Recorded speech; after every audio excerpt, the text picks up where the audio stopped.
그러나 의를 행하다가 죽은 후에 남이 내 뒤를 따르고 안 따르고는 내가 신경을 쓸 일이 아니다. 기가 막혀. 와, 여러분 진짜 대박이죠. 진짜 대박이지 않습니까? 저만 심장이 뜁니까?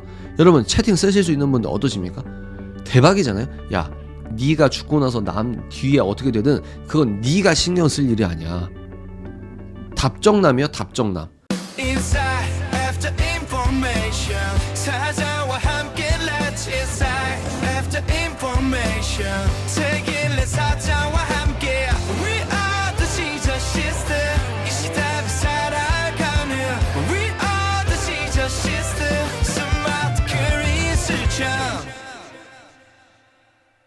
독립정신 첫 페이지 한번 우리가 읽어보도록 하겠습니다. 슬프다.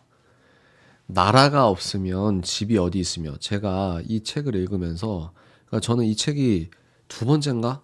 그렇습니다. 옛날에 한번 읽었어요. 근데 다시 읽으면서 무슨 생각을 했냐면, 이 나라에 대한, 이 나라라는 거, 우리가 지금은 개인주의가 너무 창궐한 시대지 않습니까? 근데 이 나라를 생각하는 청년의 마음, 특히 이제 이 청년이 나중에 건국 대통령이 되는 거니까, 그러니까 우리가 나라를 위해 나라를 사랑하는 마음, 이런 것을 이 책을 통해서 좀 우리가 좀 배웠으면 좋겠다. 20대 청년 이승만에게 배웠으면 좋겠다. 이런 생각을 갖고 있습니다. 자, 나라가 없으면 집이 어디 있으며, 집이 없으면 내 한 몸과 부모 처자와 형제 자매며 훗날의 자손들이 다 어디서 살며 어디로 가겠는가. 그러니까 집이 중요한데 집보다 나라가 중요하다. 나라가 없으면 집이 어디냐.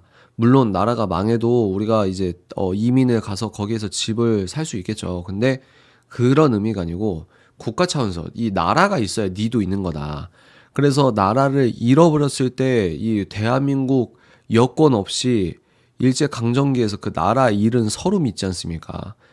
송기정 마라토너가 이제 태극기 못 달고 이런 거 있잖아요, 여러분. 그런 게 이제 나라 잃은 슬픔, 집이 없어진 이런 거거든요. 나라가 없으면 집이 어디 있겠냐. 그 말은 지금도 동일합니다. 나라가 지금 위기라는 그 전제하에 우리가 수년 동안 제가 독서 멘토링을 해드리고 있는데, 나라가 위기다. 그럼 내 나라가 왜 중요하냐? 특히 지금은 개인주의가 창궐한 시대에 네 개인이 있기 위해선 국가가 있는 거다. 이거 말이 좀 위험해요. 개인은 국가가 있기 전부터 개인이죠. 그럼에도 불구하고 개인을 지금 보호하는, 개인의 고유한 권리를 보호하는, 그러니까 이런 겁니다. 미국의 헌법을 채택하고 미국이라는 나라가 있기 때문에 미국인들이 보호를 받는 거예요. 이해가 되시죠? 그런 것처럼 나라가 중요하다. 나라가. 이 애국, 이 국가, 이런 국가론이 내 인생에 있어서 그냥 피상적으로 저 정치하는 사람들 이게 아니고 실제적으로 내 삶에 이 대한민국이라는 나라가 얼마나 나에게 중요한 것인지, 여기에서 서두에서 우리가 그걸 추론할 수가 있다. 계속 할까요? 그러므로 나라의 신민이 뭐냐면 하나님의 백성이 이게 아니고 군주국에서 관원과 백성을 아울러 이르는 말. 그러니까 그 당시에 고종이 이 후조선에 쓴 거예요. 여러분, 이 책은 후조선에 쓴 겁니다. 조선에 쓴 거예요. 거기서 이제 공무원들과 백성들을 어울러서 이제 신민이라고 했다고 합니다. 그러므로 나라의 신민된 자는 상하귀천을 막론하고 화복과 안위가 다 같이 그 나라에 달려있는 바, 이는 비유하자면 만경창파의 배를 타고 있는 것과 같아서. 이해가 되십니까? 나라는 뭐다? 나라는 뭐와 같다? 배와 같다. 배. 그러면 대한민국이라는 이 배가 있는데, 이 배가 순탄하게 가면 좋을 텐데, 이 후조선 당시에는 이 우리 주변에 있는 열강들이 우리나라를 막 잡아 먹으려고 눈에 불을 켜고 있는데, 그 상황에서 우리 이렇게 살면 안 된다. 나라를 위해 하나가 돼야 된다. 이런 마음으로 이 책을 썼다. 순풍에 물결이 고요할 때에는 돛을 달고 노지를 하는 일은 전적으로 사공들에게 맡겨두고 모든 성객들은 각각 제 뜻대로 물러가 잠도 자며 한가게 구경도 하면서 자기 직분 외의 일에는 간섭할 필요가 없다. 여기서 우리가 뭘 할 수 있습니까? 여러분, 나라가 잘 돌아가면요, 그 장관의 이름을 잘 몰라요. 무슨 말이냐? 나라가 위험하면은 국민들이 다 정치에 관심을 갖습니다. 그런데 나라가 잘 돌아가고 평탄할 때는 우리 국민들이 정치에 관심을 잘 안 갖는다 이 말이에요. 이게 공무원들 이름도 모르고 장관 이름도 모르고, 근데 그게 나쁜 게 아니라는 말이에요. 그러나 만약 풍랑이 높게 일고 비바람이 크게 불어서 돛대가 부러지고 닷줄이 끊어져서 수많은 생명의 생사와 존망이 일순간에 달려있다면 그 안에 앉아있는 자들 중 어느 누가 정신을 차려 한마음으로 일어나서 돕기를 힘쓰지 않겠는가. 무슨 말입니까? 그러나 순탄할 때는 노젓는 사람, 공무원들만 애를 써서 자기 일 하면 되고 국민들도 자기 일하고 정치에 그렇게 깊은 관심을 안 갖는다. 근데 만약에 배가 곧 뒤집힐 그런 위기 상황에선 상황이 다르다. 이런 얘기를 하는 거예요. 지금 여러분 이승만 대통령이 직접 쓴 글을 읽고 있는 겁니다. 지금. 계속 보겠습니다. 설령 전날에 서로 원망하고 미워하는 마음이 있었던 자라도 다 잊어버리고 일시에 협력하여 무사히 건너갈 생각만 할 것이다. 이게 뭡니까? 대의죠. 대의. 내가 너랑 옛날에 싸워도 이제 정치인들 책 읽어보면 그런 게 있습니다. 옛날에 좀 서운하고 좀 이래도 상황이 바뀌면 어제의 적이 오늘의 친구가 될 수 있는 그런 마음이죠. 그러니까 이 배가 난파당하면 니나 나나 다 끝이니까 이 배를 위해서 이 순풍에 이렇게 부드럽게 갈 수 있는 그 배의 여건을 위해서 우리가 다 협력해서 일단 이 배를 이 배로 저기를 건너자 이 생각만 할 것이다. 그 이유는 뭐냐? 그 배가 깨어지면 나의 원수나 나의 몸이나 다 같이 화를 면할 수 없기 때문이다. 니나 나나 나라가 없으면 다 죽는데 무슨 소용이냐 싸워서 이 말입니다. 혹 수많은 보배와 재산을 가진 자라도 다 네 거 내 것을 따지지 않고 그것들을 분분히 물에 던져 배를 가볍게 만들어 가라앉지 않기만을 도모할 것인데 상황이 나라가 이제 무너지기 직전이면은 네 재산이고 내 재산이고 이건 다 소용이 없다. 살기 위해 바다에 이 짐을 던지듯이 그런 급박한 상황이라고 보는 겁니다. 언제? 일제강점기 5년 전에 누가? 이승만이라는 건국 대통령이 청년 때 언제 어떤 상황에서 감옥에서 사형수 복 있고 러일 전쟁이 일어났다고 하니까 뭐요? 감옥에서 한영사전 쓰다가 급박하게 지금 몰래 이제 독립정신이라는 원고를 쓰게 된 겁니다. 계속 보겠습니다. 그러므로 자기만을 위하려는 생각은 조금도 하지 말고 여기 그 이유는 그 배가 물에 잠기면 내 목숨만 홀로 살 수 없고 다 같이 죽는다 이 말이죠. 그러므로 자기만을 위하려는 생각은 조금도 하지 말고 합심하여 사공들을 도와서 다 같이 살려고 해야 할 것이니 이는 사공을 위해서가 아니라 곧 자기 몸을 위하는 길이다. 자, 우리가 70년 이후에 이 글을 읽어도 왜 감동이 있죠? 70년이 아니죠. 1905년에 쓴 책이니까 100년이 넘었네요. 한 130년 전에 쓴 책인데 우리에게 왜 울림이 있을까요? 지금 대한민국 국민도 후조선 마인드로 살아가는 사람도 많을 뿐만 아니라 지금 한국을 진짜 내 일처럼 생각하는 사람이 없고 누군가는 차별금지법 위에 싸워주겠지. 그게 왜 문제가 되냐면 이거는 저 사람들이 잘하는 게 아니고 네 몸을 위한 거야. 차금법 반대하는 거. 그리고 친대한민국적으로 지금 반대한민국 세력이 간첩이 지금 여러분 옛날에 간첩이라고 벌받았던 사람이 이재명 등에 업고 지금 민주당 배지 달기 직전이에요. 이미 그게 기정사실화 됐습니다. 근데 이런 국가적 위기 차원에서 내가 나라를 위해 애를 쓰고 이게 아무 소용이 없는 게 아니고 누군가는 저 공무원이 선출직 공무원이 하겠지 이게 아니고 이게 네 몸을 위한 거라는 거예요. 네 가족을 위한 거고 네 인생을 위한 거라는 거예요. 이게 애국의 시작 아니겠습니까? 계속 볼까요? 설령 사공들이 각각 제 직책을 다하여 가더라도 성객들은 각기 제 몸을 위하는 도리에서 차마 그저 가만히 있지 못할 터인데 하물며 뱃사람들이 혹은 술에 취하거나 혹은 잠도 깨지 않거나 혹은 눈도 멀고 팔도 부러져서 동과 서를 분별하지 못하고 위태한 줄을 깨닫지 못하여 움직이면 움직일수록 점점 더 위태하게 만들어 널판들이 쪽쪽 떨어져 나가고 기계가 모조리 고장나서 물이 사면에서 들어오고 사람들이 차례로 물이 빠져들어 이웃 배에서 급히 와서 대신 건져주려고 하면 그러니까 긴박한 상황이라는 거죠. 긴박한 상황이면 이 배의 성객들은 구조하는 일을 끝까지 남에게 미뤄두고 자신들은 무심히 가만히 앉아서 죽기만을 기다리는 것을 그들의 도리라고 하겠는가? 되물어 보는 겁니다. 되물어 보는 거예요. 되물어 보는 거. 그렇게 하는 것이 지혜로운 행동이냐? 그러니까 너도 함께 일해야 된다. 이 총론에선 그걸 말하는 거예요. 나라가 없으면 네 집도 없다. 네 집이 없으면 네 인생은 어떻게 되겠냐? 그러니까 나라가 지금 이렇게 위기인데 너가 사공들에게만 잘하고 이런 게 아니고 너가 어떻게 되겠냐. 그렇게 하는 것이 지혜로운 행동이라 하겠는가. 마땅히 남이 건져주기를 바라지도 말고 뱃사람들에게 맡겨주지도 말고 다 각기 자기 일로 알고 제 힘을 다해야 할 것이다. 자, 오늘날에도 이게 이 동일하게 울림이 있습니까? 없습니까? 다시, 야, 누가 유튜브 보고 누가 저 사람 도와준다고 하지 말고, 누가 대신 해주겠지. 이렇게 생각하지 말고, 다 너 각자, 너 스스로의 일로 알고, 네 힘을 다해서 이 대한민국을 지켜야 된다. 지금 130년 전에 우리 국부께서 우리 2024년에 살고 있는 우리 후손들에게 지금 하고 있는 편지라 이 말입니다. 타임머신을 날라와서 지금 우리에게 편지를 쓰고 있는 거예요. 그러나 사공들이 선객과 협객하여 한마음으로 일한다면, 우리가 공무원들과 이 나란 일을 하는 분들과 온 백성이 한마음으로 일을 한다면 그 공들인 보람이 속히 나타날 것이므로 피차에 다행한 일이 되겠지만, 만약 그렇지 아니하고 사공들이 자기들 입장만 생각하고, 뭡니까? 나라가 망해가도 이순신 때나 또 국가적 위기 때나 대한민국의 이 거지근성이 뭐냐면, 그렇게 정쟁에 이렇게 치고받고 했잖아요. 그러니까 나란 일, 지금 나라가 넘어가는데도 서로 자기 사리사욕에 있어서, 제가 이제 다음 챕터에서 보여드릴 겁니다. 그런 시기가 있었다. 자기 사공들, 이 공무원들이 자기들 입장만 생각하고 헤아리기를, 배는 다 우리 물건인데 남이 어찌 간섭하겠는가.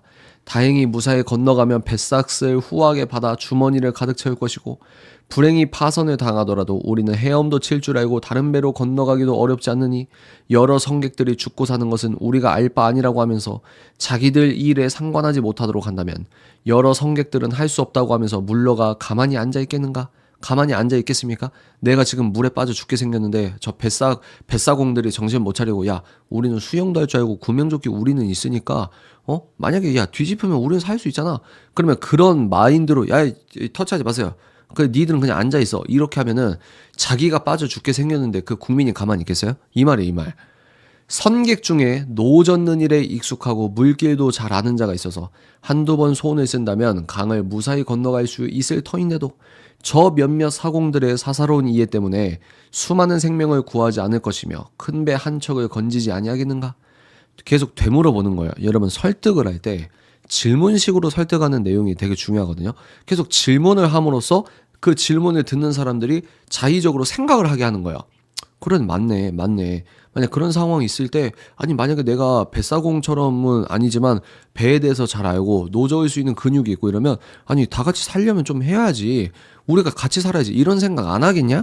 백성들아, 그러니까 한 마음으로 우리 백성이 이게 이 나라의 일이 네 일처럼 생각해서 지금 이 위기를 우리가 함께 타개해야 된다, 이 말이거든요. 우리 대한 삼천리 강산은 곧 2천만의 생명을 싣고 풍파거센 대해의 큰 바다에 외로이 가고 있는 배와 같다. 뚜둔. 여러분, 기가 막힙니다. 왜 기가 막히죠? 저는 이게 오늘도 동일하다고 생각해요. 오늘도. 근데 이승만, 이 건국 대통령의 천재성을 어떻게 했습니까? 이 건국 대통령의 천재성으로 인하여 우리는 지금 우주에서 제일 센 나라와 혈맹을 맺었어요. 그래서 우리가 70년, 100년 넘게 전쟁이 안 일어나고 있습니다. 휴전하고 나서.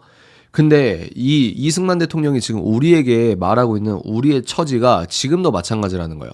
우리 대한민국은 곧 5천만의 생명을 싣고 풍파거센 이 큰 바다에 외로이 가고 있는 배와 같다. 맞습니까? 맞습니다. 정확하게 맞습니다. 지금 여러분, 제가 나중에 그 책을 다음 달에 할 생각인데 너무너무너무 소름 돋고 중요한 책이 있어요.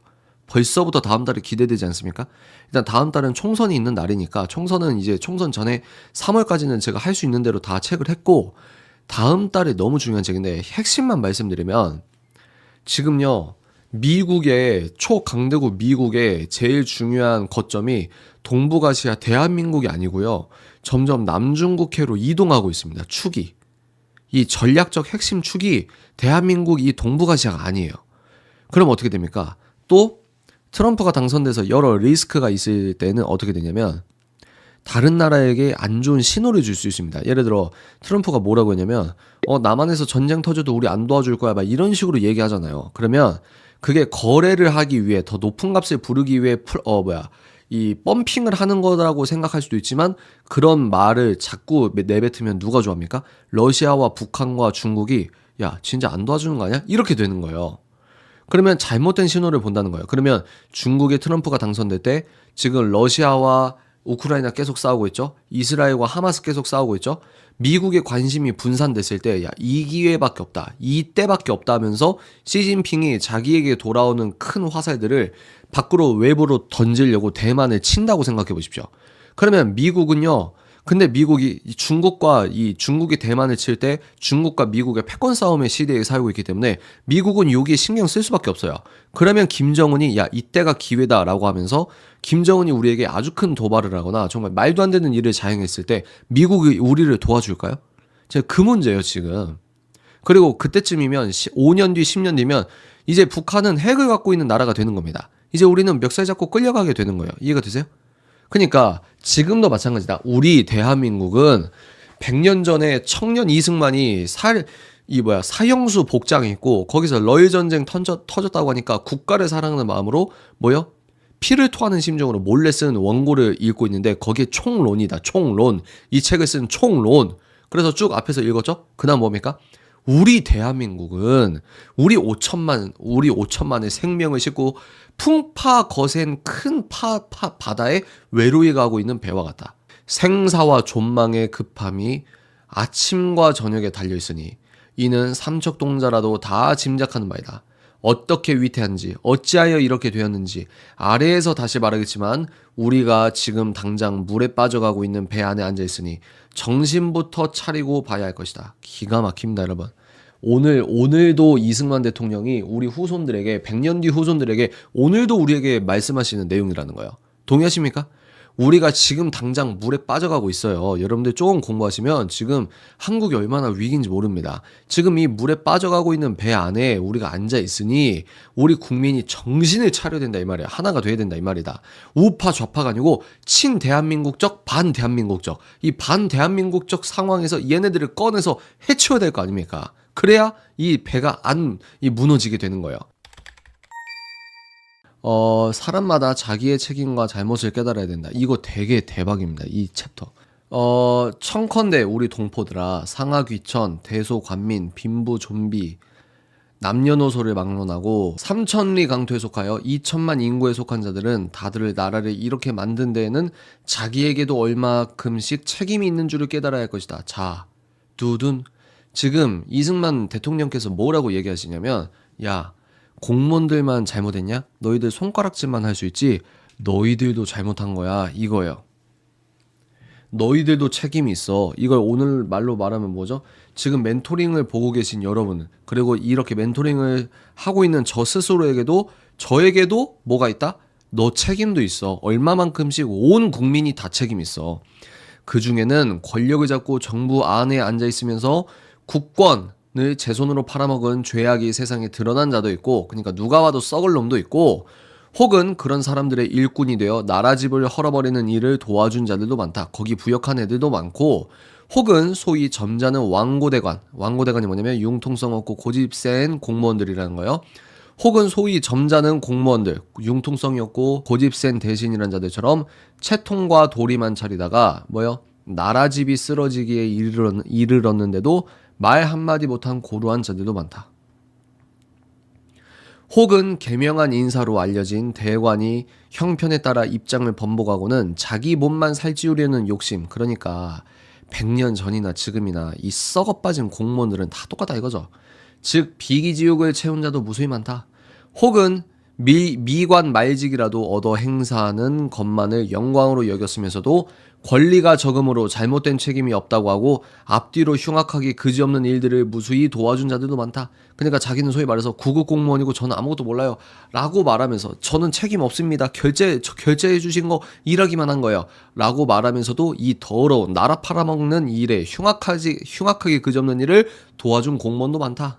기타 모든 불법 불의한 부류들은 다 말할 것도 없고 심지어 아래 백성으로 말하더라도 다 이와 같이 큰 죄악은 범하지 않았다 하더라도 맞습니까? 여러분도 마찬가지죠. 우리가 무슨 나라를 위해서 나라를 팔아먹는 일을 한 것도 아니고 이 말입니다. 경향 원근을 막론하고 나라집이 쓰러지는 것을 받쳐주지 못한 죄는 저마다 다 같이 가지고 있는 것이다.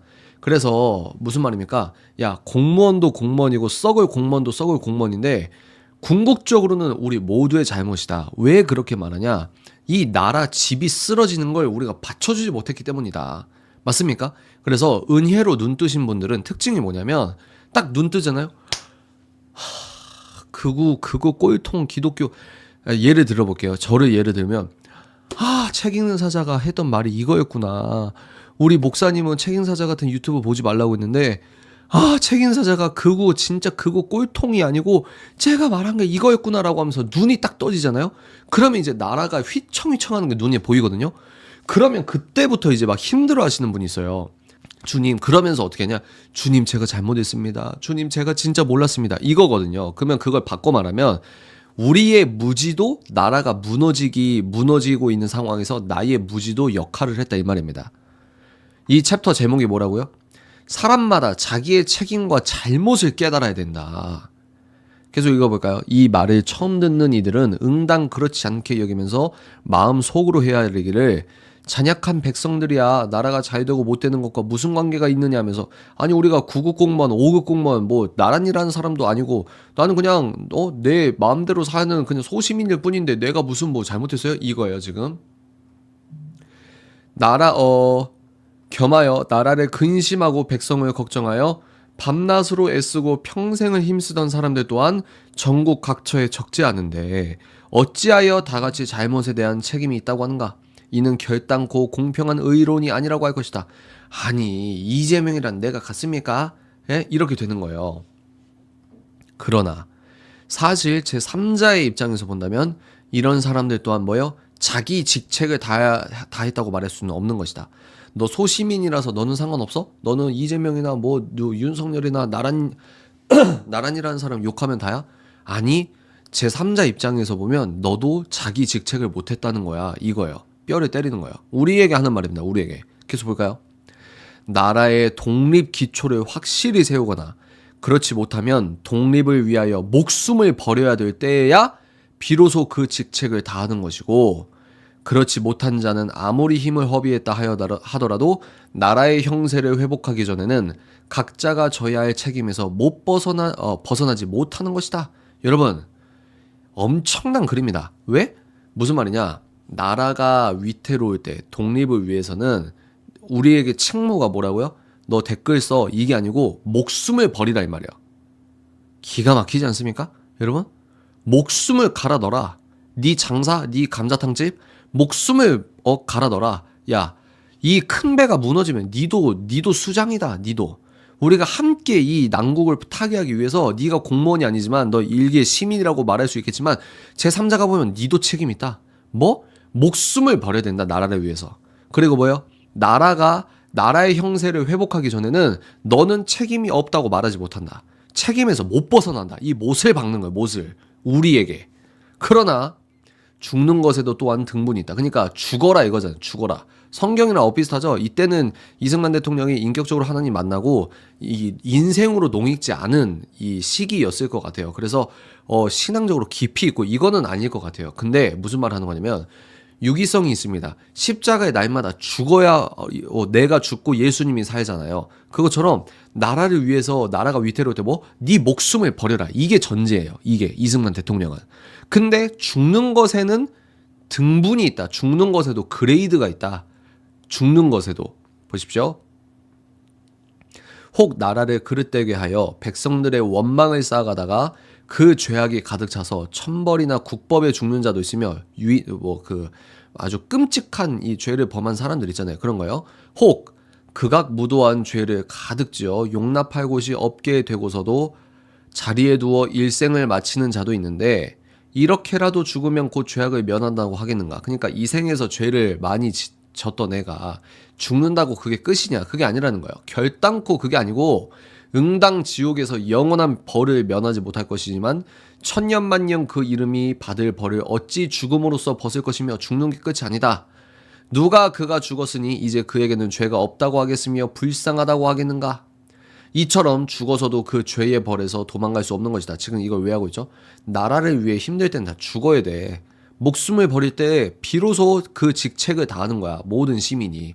근데 죽음에는 레벨이 있어. 정말 쓰레기짓 하다 죽은 사람? 그게 어떻게 용서가 되냐. 그 죄의 벌에서 도망갈 수 없는 거다.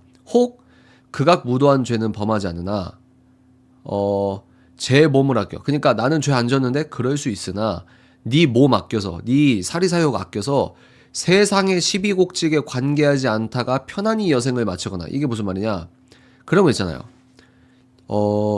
뭐랄까, 진짜 진지하거나 진짜 내가 좀 먼지 좀 이렇게 묻어야 되는 일은 안 하는 그런 사람들. 그러니까 직장에서도 꼴보기 싫은 사람 뭡니까? 딱 각 잡고 내가 좀 고생할 것 같으면 아예 그냥 발을 안 딛는 사람들. 이 사람 말하는 거예요.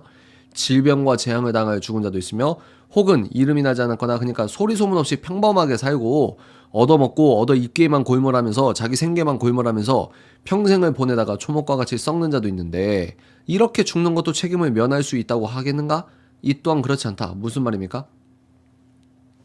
저는 평생 장사만 해서 모르는데요. 이게 아니라고요. 너가 어떤 직책을 잇건 네가 대한민국 시민이고 네가 대한민국 국민이면은 한 명 한 명에게 모두 뭡니까? 나라를 구해야 되는 책무가 있고, 그 책무는 목숨값이다 이거예요. 목숨. 인생의 장수와 요절과 오래 삶과 일찍 죽음에는 혹 구별이 있으나 꿈같은 100년을 살다가 마침내 죽는 날에 이르면 사람마다 다 일반인이 잠시 살다가의 세상을 하루라도 더 살겠다는 욕심에 끌려서 구차하게 욕을 견디며 원통하고 억울한 일을 참고 의를 위해 죽을 수 있는 자리를 만나 영광스럽게 죽을 기회를 잃어버려 집과 나라를 다 그릇되게 만들고도 천년만년을 살지 못하니 끝내 죽어 없어지는 날에는 그 더럽고 비루한 청년이라 말이 좀 세죠. 그 더럽고 비루한 생명을 세상에 그 어느 누가 안타깝게 여기지 않겠으며, 그 후생들은 장차 무엇이라 하겠는가? 무슨 말입니까? 너 천년만년 살 것도 아닌데 기껏 살아봐야 꿈같은 100년 사는데 너 이렇게 빠져나가고 저렇게 빠져나가고 그러면 너 그 후생들은 너한테 장차 뭐라고 하겠냐? 그러면서 뭐라고 합니까? 당연히 원망하고 한탄하며 말하기를, 우리 조상들은 그 좋은 기회를 만났을 때에 다 자기들의 일생만 생각하고 우리를 돌아보지 아니하며 오늘날 우리가 세상에서 인류 노릇을 못하며 지극히 원통한 처지를 당하고도 호소할 곳이 없게 되었으니 이는 다 우리 조상들의 잘못이라고 할 것이다. 맞습니까? 차별금지법 안 막으면은 제 아들이 이제 이 40살 때 연사로 서가지고 우리 아빠 세대가 잘못한 겁니다. 예수님을 믿는다고 하면서 어떻게 차근법을 통과시켜서 세상에 우리 사회에서 남자 여자가 이 구별이 없고 하나님의 창조 질서를 망하고 이 나라가 이 국군이 이렇게 휘청휘청하는 나라를 우리 부모 세대가 물려줄 수 있습니까? 그게 바로 우리들의 책무라는 거죠. 이렇게 죽어서 어찌 용서를 받고자 하겠는가? 이렇게 죽는 것도 죄를 면하지 못할 것이다. 안 좋은 나라를 물려주는 거는 우리의 책임이고 우리의 죄라는 거예요. 지금 우리가 이렇게까지 생각을 못했을 가능성이 큽니다. 왜? 교회에서도 나라를 사랑해야 된다는 설교를 잘 안 하잖아요, 요즘에는. 그러니까 이 처음 총론 기억나십니까? 총론 기억나세요? 나라가 없으면 집이 어디 있으며, 집이 없으면 내 한 몸과 부모 처자와 형제자며 훗날 자손들이 다 어디서 살며 어디로 가겠는가? 나라가 중요하다. 나라가 죽어야 된다 이거예요. 혹은 굶주림과 추위, 곤궁을 견딜 수 없지만 차마 불의하고 불신한 일은 할 수 없다고 하면서 그 지조를 지키다가 기한으로 죽는 자도 있다. 나름대로 착하게 살다 죽는 사람도 있어요. 혹은 그러니까 여러 종류의 죽음을 얘기하는 거예요. 왜? 나라가 힘들 때는 목숨을 버려야 직책을 다하는 건데 죽음에는 레벨이 있거든. 쓰레기처럼 사는 거, 대충 평범하게 사는 거. 근데 여긴 뭐요? 혹은 그냥 평범한데도 그냥 선하게 산 거. 혹은 뭐요? 괴로운 세상과 욕된 목숨을 사는 것은 귀한 일이 아니라고도 하며, 혹은 나란 일이 날로 급해져서 더 이상 가망이 없으니 세상에 살아 있어봐야 소용없다고 하면서 통분한 마음을 이기지 못하고 자결도 하는 자도 있는데, 이런 사람 있죠. 에이, 나라가 이렇게 국군이 휘청휘청하는데 무슨 상관이야? 에이, 나 혼자 이렇게 열심히 하는 것도 소용없으니까 에이, 더 이상 가망이 없어. 더 이상 가망 없다고 하면서 포기하는 사람들, 이런 사람을 지금 지적하는 겁니다. 이렇게 죽는 것이 가장 공명정대하고 충의로 인하여 일어나는 분한 마음으로 죽은 거기 때문에 잘못을 면할 수 있을 듯 보이지만, 무슨 말입니까? 나라를 위해 이 국군을 보십시오. 더 이상 가망이 없습니다. 에이, 이렇게 죽으면 야, 저 사람은 나라를 위해 죽었어. 이렇게 할 수 있는 것처럼 보이지만 이게 중요한 거야. 처럼 보이는데 틀렸어. 이 또한 나라나 세상을 위해 죽었다고 할 수 없는 뭐요? 용렬한 죽음에 따릅니다. 기가 막히지 않습니까? 그러니까 이 국부의 그릇을 보십시오. 그릇. 24일 된 애가 감옥에서 사형수로서, 왜 사형수? 그때 당시에 이제 고종한테 이 왕정 정치였는데 자유민주주의 엇비슷한 거 개혁하려다가 소위 말해서 이 인생이 꼬인 거죠. 그렇게 감옥을 갔는데 재수없게 이승만이 그 한성 감옥에 반역죄로 갇힌 사람이랑 거기서 있으면 좀 이따 나올 텐데 탈옥을 했어요. 탈옥을. 그거 아세요? 3명이 탈옥을 했는데 2명은 사형당했나 그렇습니다. 이승만도 그래서 이제 형이 더 커진 거예요. 나라 전복한다고 해서 감옥 잡아 넣었는데 얘가 탈옥까지 안 해? 이런 거거든요. 그러니까 지금 이 감옥에서 러시아랑 전쟁 터졌다고 하니까 일본이, 그러면 일본도 우리 땅에서, 러시아도 우리 땅에서 우리가 힘이 없으니 지금 열강들의 손에 또 이게 휘청휘청 하는 거, 그러니까 이제 감옥에서 쓰는 겁니다. 죽어야 된다. 그래서 나라 위해서 내가 대신 그냥 소용없어 나부터 갈게, 이것도 나라 위해 죽은 게 아니고 용렬한 죽음에 따릅니다. 얼마나 품이 깊고 넓냐 이 말이에요. 만일 시국을 통분히 여기고 욕된 세상 살아가는 것을 괴롭게 생각한다면 천금 같은 한 몸을 어찌 헛되이 스스로 버리겠는가? 여러분 기가 막히죠? 그래서 그런 거 있어요. 야, 차별금지법 어차피 통과돼. 너 그렇게 애쓰지 말고 전도라도 해. 이런 아주 그런 거 있잖아요. 막 뭐든지 막 결과적으로 말하고 어차피 안 돼, 어차피 안 돼 하면서 그 아주 꿀밤을 때려주는 거예요. 천금 같은 한 몸으로 어찌 헛되이 너 스스로를 그렇게 보내니? 하물며 내 몸은 내 것이 아니라 하늘을, 이 하늘과 땅을 주재하시는 하나님이 내게 맡기시어 이것으로 세상을 위해 쓰도록 하였으니, 뭡니까? 소명이죠, 소명. 야, 네 목숨은 네 게 아니야. 하나님이 네 목숨을 붙잡아서 이 땅에서 할 일을 하나님이 정해 주셨잖아, 이거예요. 근데 네가 무슨 나라 이거 다 넘어갔네, 소용없어, 끽, 이거 네 맘대로, 그건 하나님 기뻐하지 않는 용렬한 자살이다 이거죠. 내가 세상에 살아있을 동안 잠시 맡아서 행해야 할 직분이 있거늘, 소명이 있거늘, 여러분 한 분 한 분이 소명이 있거늘, 내가 마음대로 버리는 것은, 내가 내 목숨을 마음대로 버리는 건 하나님께 크게 죄를 짓는 것이다. 또한 국민된 도리로 말하더라도 내 한 몸은 이 나라에 대하여 마땅히 행해야 할 의무가 있는데 대소 관민을 불문하고 다 같이 나라에 속해 있는데 어찌 그것이 중대한 것인 줄 모르고 스스로 경솔하게 죽을 수 있겠는가? 타박을 하는 거죠. 이는 나라에 죄를 짓는 것이다. 여러분 이런 생각 해보셨어요? 진짜 여러분 우리가 너무 현대성에 절어 있는 것 같아요. 그렇게 생각하지 않습니까? 왜, 이게 어떤 의미냐면, 여러분 나라에 죄를 짓는다는 생각을 해보셨어요? 그러니까 이게 개인주의에 절어 있는 거예요. 우리가 나라를 위해 애를 쓴다고 하면서도 진짜 국군이 왔다 갔다 할 때 국부의 이 애국심을 우리가 보고 배워야 된다고 생각합니다. 그러니까 여러분 나라에 대해서 죄를 짓는다 생각했습니까? 하나님께 죄 짓는다 이런 생각은 하고 있잖아요. 근데 나라에 죄를 짓는다 생각해 보셨어요? 이런 게 인사이트라는 거예요. 이런 게. 한 몸을 버림으로써 하늘과 사람에게 다 같이 죄를 짓는 것을 어찌 경계하지 않을 수 있겠는가? 뭐요? 나라를 위해 다 같이 죽어야 된다. 이 챕터 뭡니까? 사람마다 자기의 책임과 잘못을 깨달아야 된다. 목숨을 버릴 때 비로소 우리는 국민의 책무를 다하는 거다. 나라가 형세를 회복하기 전에는 각자가 가져야 될 책임에서 벗어나지 못한다. 못을 박죠? 죽음에는 등분이 있다. 그러면서 완전히 죽을 놈들 있죠. 죽을 놈들에서 좀 나은 놈들, 그 다음 나은 놈들, 그러면서 뭡니까? 그 다음에 이제 국가를 위해서 자결한다라고 하는 애들. 그러면 이게 되게 고상해 보이는데 레벨에 따라서 다 책망하는 거예요. 니도 책임 있다. 니도 책임 있다. 니도 책임 있다. 니도 책임 있다. 그 좋은 거 아니다. 이렇게 되는 거예요. 그러면 여기부터 중요합니다. 마땅히 불의를 보고 진정으로 공분을 느끼고 충성과 애국을 나의 근본 의무로 삼고. 자, 여러분 공분을 느끼고 해서 잠깐 스톱할까요? 지금 이재명이, 제가 말했잖아요. 이재명이 공천을 줘요. 공천이 뭐냐면 이제 민주당 배지 달고 선거에 나갈 수 있는 그 공식 자격입니다. 그러면 민주당 텃밭에서는 민주당에서 공천을 받는다는 건 뭡니까? 즉 국회의원이 된다는 거예요.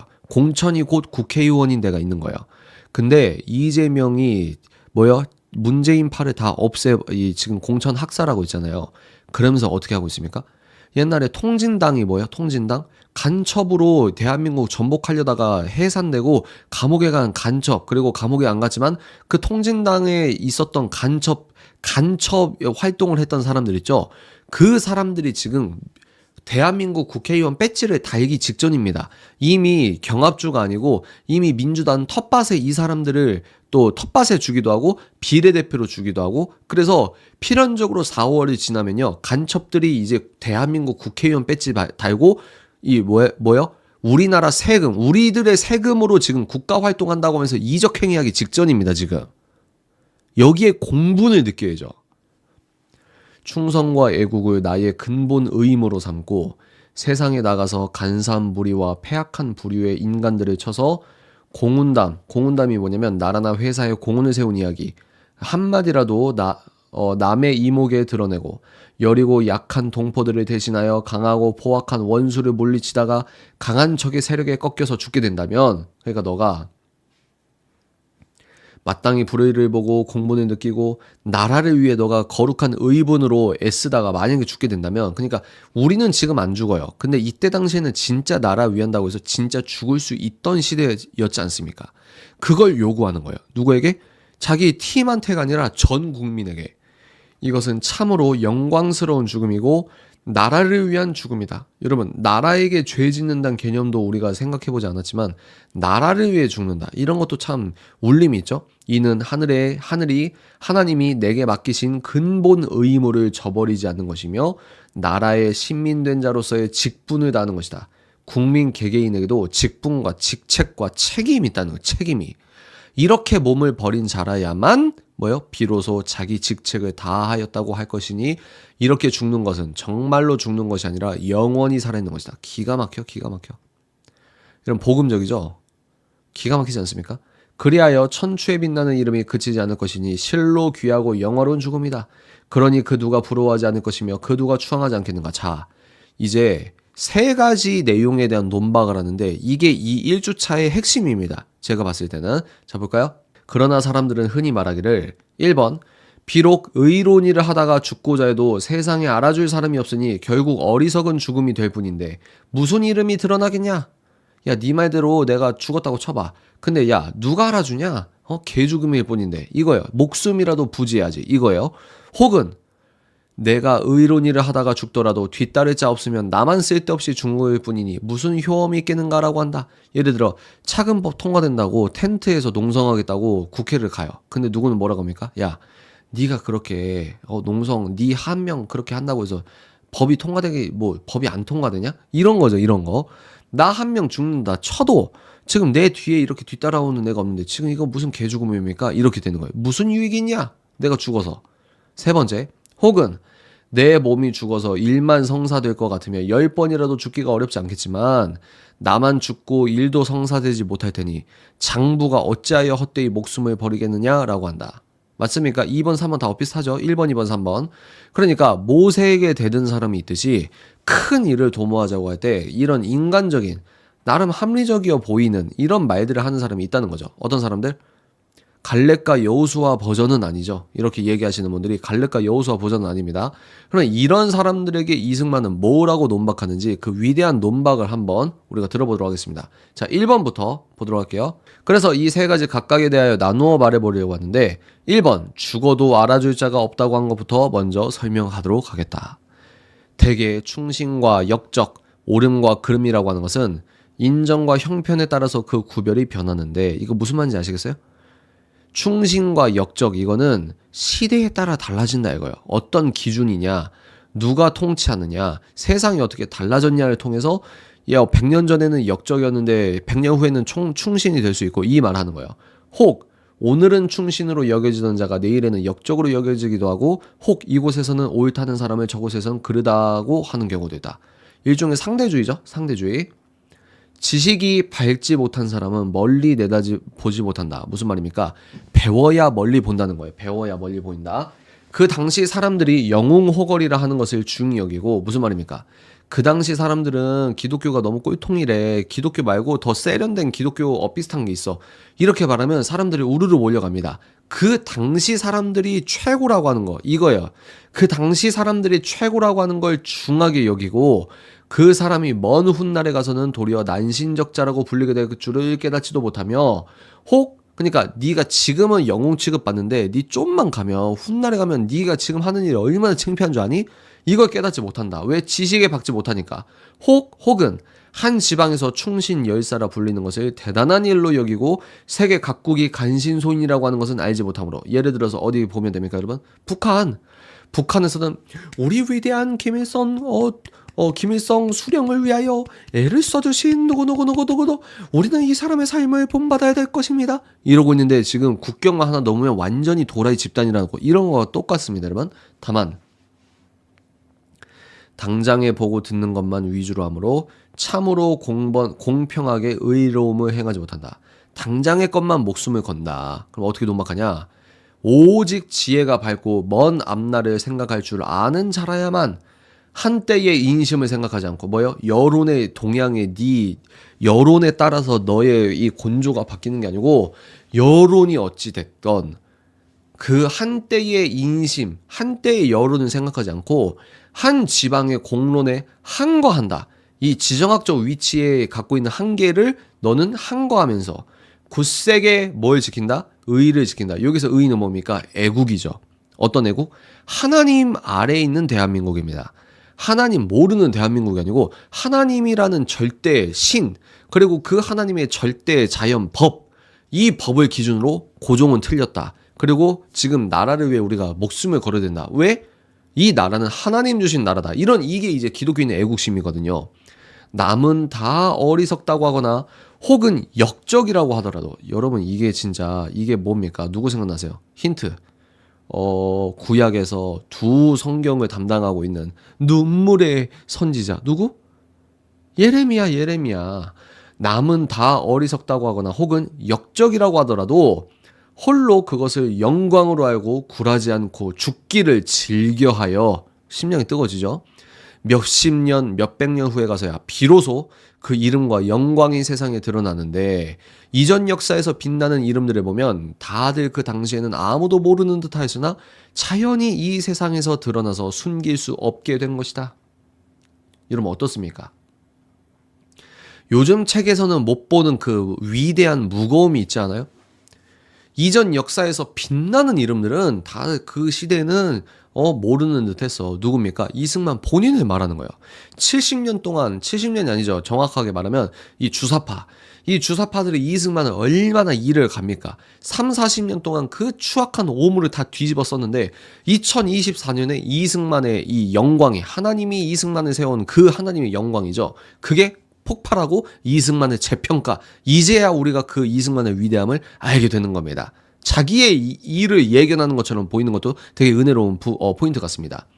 지금도 우리 이목의 관념으로는 아무리 남이 알아줄 자 없을 것 같아도 실상은 공번된 의를 지키기가 어려운 것이 한스러운 일이지 공번된 의를 위해 죽을 수만 있다면 어찌 세상에서 알아주지 않을 이치가 있겠는가?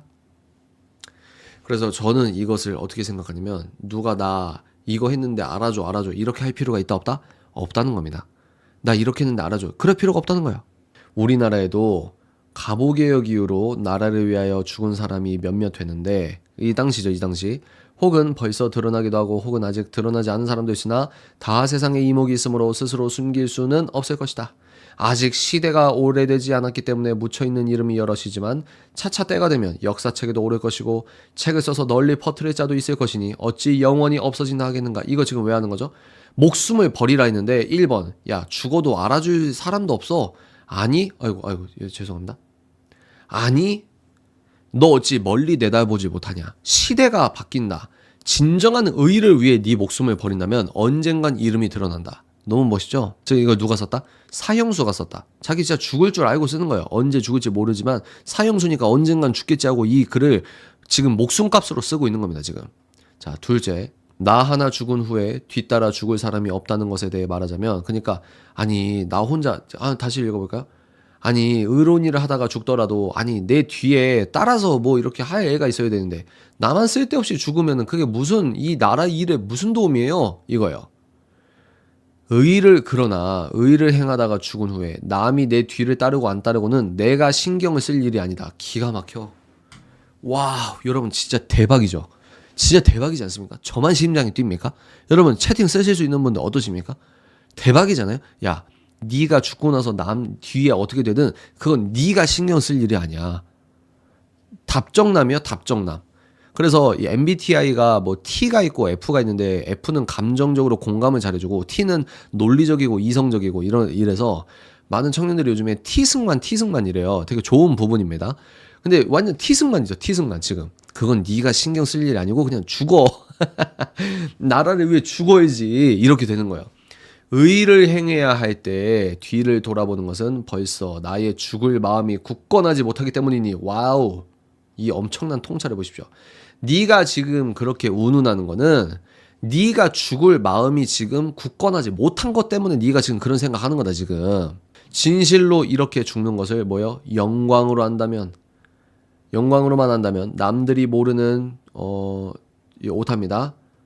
남들은 모르는 중에 나 혼자 알고 의를 위하여 죽는 것이 더욱 영광된 일인데. 그러니까 뭡니까? 오히려 나 혼자 그냥 이름도 없이 빛도 없이 죽는 게 더욱 영광된 일이다. 남이 나의 뒤를 따르지 않는 것이 나에게 방해될 것이 무엇이며. 기가 막혀.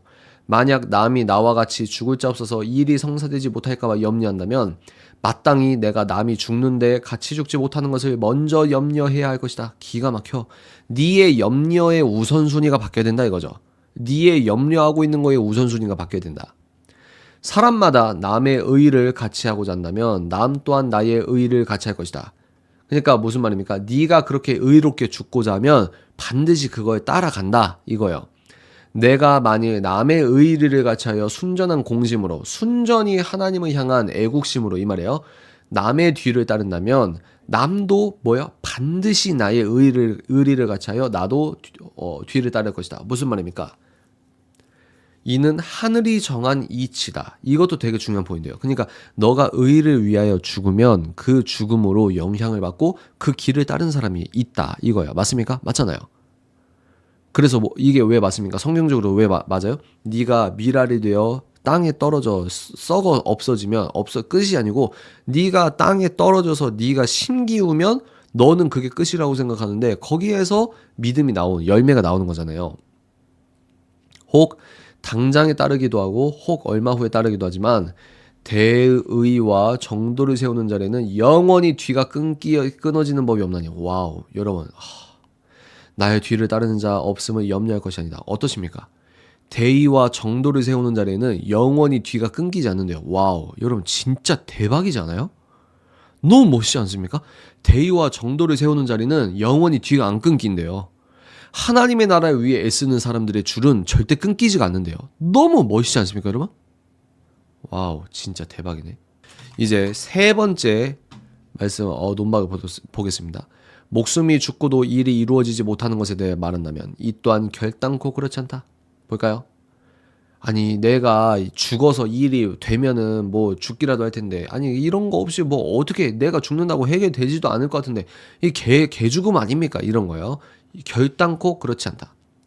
사람이 세상을 위하여 큰 이익을 도모한다면 마땅히 그 일이 천리에 공번된 의인지 아닌지 그 근본만 물어야 할 것이고. 다시 그 근본만 물어라. 그 근본만. 너의 죽음의 그 의, 그 본질만 봐라.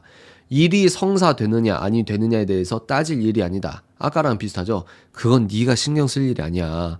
천하의 공번된 의를 위하여, 그러니까 이걸 기독교인으로 표현하면 성경적 의를 위하여 이거죠. 성경적 미션을 위하여 죽기까지 있는 힘을 다하여 씨를 뿌려둔다면 이르고 늦음과 느리고 빠름의 차이는 있어도 끝내는 드러나서 좋은 사업이 열매를 맺을 것이니. 다 같은 말입니다. 이는 동서양 각국의 역사를 보면, 자, 이게 논거예요. 이는 동서양 각국의 역사를 보면 그 증거가 하나둘이 아니야. 하나님의 의를 위해 죽어야 돼. 이 줄은 끊기지도 않고 이 폭발력은 나중에 결국 결실을 맺는단 말이야. 이 말이에요. 대장부라면 마땅히 넓고 장원한 천리를 밝히 살펴 굳게 나아갈 뿐이다. 어찌 내가 그 효험 보기를 바라겠는가? 우리나라에 큰 이익이 되는 사업과 의리상 이루어져야 할 일이 하나도 성사되지 못하는 것은 사람마다 다 그 일이 성사되기만을 바라기 때문이다. 뭐예요? 누군간 하겠지. 누군간 하겠지. 저마다 이 일이 이루어지기만 바라고 이리저리 따진다면 자연히 죽을 염려도 나고 온갖 이해관계가 개입되어 의리상 혈기와 용맹스러운 담력을 다 약하게 만든다. 그리 되면 다시 부패한 생각이 나서 부득이 남이 기회를 만들어 놓은 후에 내가 힘 안 들이고도 일이 순조롭고 편하게 되기를 기다리게 될 뿐이니 서로 기다리는 중에 무슨 일이 성사될 수 있는가? 여러분 또 뼈를 때립니다. 100년 전 감옥에 있는 사형수가 또 우리 뼈를 때리네요. 서로 기다리는 중엔 야 무슨 일이 일어날 수 있겠냐?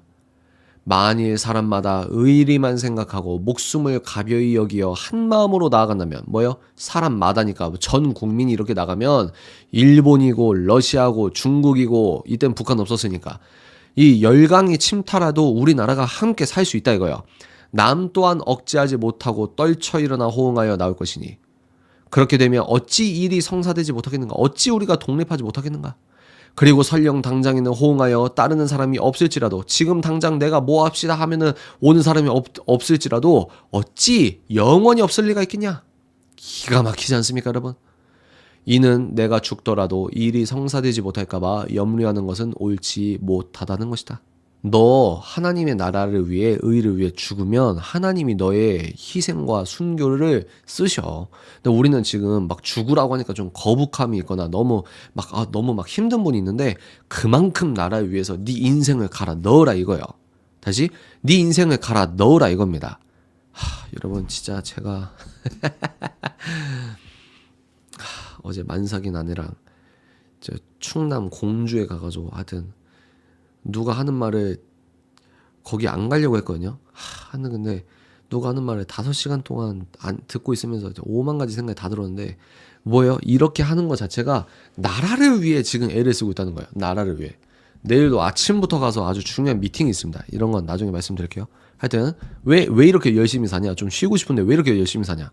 우리 아내는 다른 사람들은 이때밖에 못 논다 이러면서 해외여행 이제 이 아기가 이제 3달 정도 넘어서 안정기 들어가면 그렇게 좋은 데 가려고 하는데 우리 아내는 일본도 못 가고 남편 따라서 무슨 뭐 강원도, 제주도, 부산 뭐 놀러 간 것도 아니고 어떻게 했다? 사역하는데 이 제 차 타고 따라다니면서 사역하는데 이 앉아서 같이 중보해주고 태교 여행도 못 가고 근데 왜 그런다? 안 가도 돼, 못 가도 돼. 왜? 나라를 위하고 우리 교회를 위한 거니까 이런 거거든요. 네 인생을 갈아 넣어라 이거예요. 그러므로 이 이상의 3가지 이유 때문에 옳은 자리에서 죽지 못한다고 하는 것은 사실은 의를 위하여 죽기까지 나아가고자 하는 마음이 없는 것이다. 너 그러니까 그렇게 얘기하는 거는 너는 지금 죽기까지 나라를 위해 네 인생을 갈아 넣을 생각이 없는 거야. 그러니까 자꾸 딴 생각하는 거야 이거요. 혹은 이것을 깨닫지 못하여 옳게 죽지 못하는 자는 죽어도 그 잘못의 책임을 면할 수 없을 것이다. 이 시대에 태어나서 이 천지에 살고 있는 자는 한 사람도 잘못의 책임이 없다고 할 수 없나니 2024년에 사는 대한민국 국민들이여 한 사람도 이재명께 공천받아가지고 비례대표로 가가지고 지금 이적단체에서 간첩죄로 간첩죄로 지금 정해진 사람들이 대한민국 국회의원 배지 달고 오는 게 기정사실화 되는 이 썩어빠진 나라에서 우리 모두가 책임이 있다는 거예요. 그리고 그거 아세요 여러분? 이재명의 아내 있죠? 이재명의 아내가 지금 법인카드 잘못 써가지고 지금 재판받고 있잖아요. 근데 이재명의 아내의 수발을 들어줬던 사람 저기 전라남도 순천 고흥 그쪽에 공천 준 거 아세요? 여러분 그거 아세요? 이재명의 마누라 있잖아요. 법카 함부로 쓴 그 해경궁 김씨. 이재명 아내의 수발든 비서한테 공천 준 거 아시냐고요.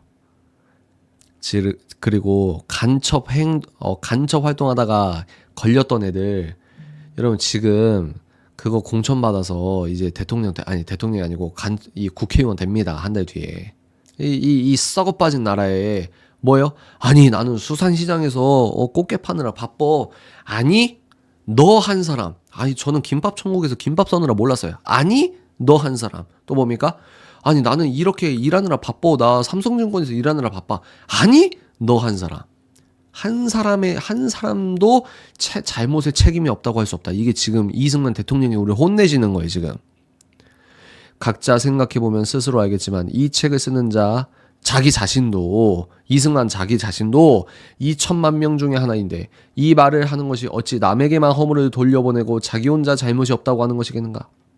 나도 나 자신의 죄책이 어디에 있는지 짐작하는 바가 없지 않으므로 스스로 부끄럽고 두렵거니와 이상에서 기록된 말은 곧 사람마다 자기의 죄책을 깨달아 남이 하거나 하지 않거나 상관하지 말고 각자 자기의 직책과 도리만 행하여 죄의 책을 면하도록 힘쓰기를 간절히 바라는 바이다. 두둔. 이걸 왜 썼다고요? 이 소챕터 볼까요? 리마인드를 잘해야 돼요. 지금 이걸 왜 합니까? 소챕터 제목이 뭐였어요, 여러분? 사람마다 자기의 책임과 잘못을 깨달아야 된다. 무슨 말입니까? 니들, 우리 모두 이 글을 쓰는 이승만 나 자체도 지금 잘못하고 있다. 우리 그래서 자기의 죄책을 제발 깨달아서 남이 뭐라고 하건 니를 역적이라고 하건 뭐하건 하나님의 나라와 의를 위해 대한민국과 한국 교회를 위해 네 인생을 갈아 넣어라. 그게 시대적 책무이다. 우리의 직책이다. 이 말이에요. 이 편지를 쓴 이 청년의 이렇게 영혼을 갈아 넣어서 나라를 이렇게 사랑하니 어떻게 됐습니까? 100년 뒤에 이런 대한민국이 된 겁니다, 여러분. 이런 대한민국이.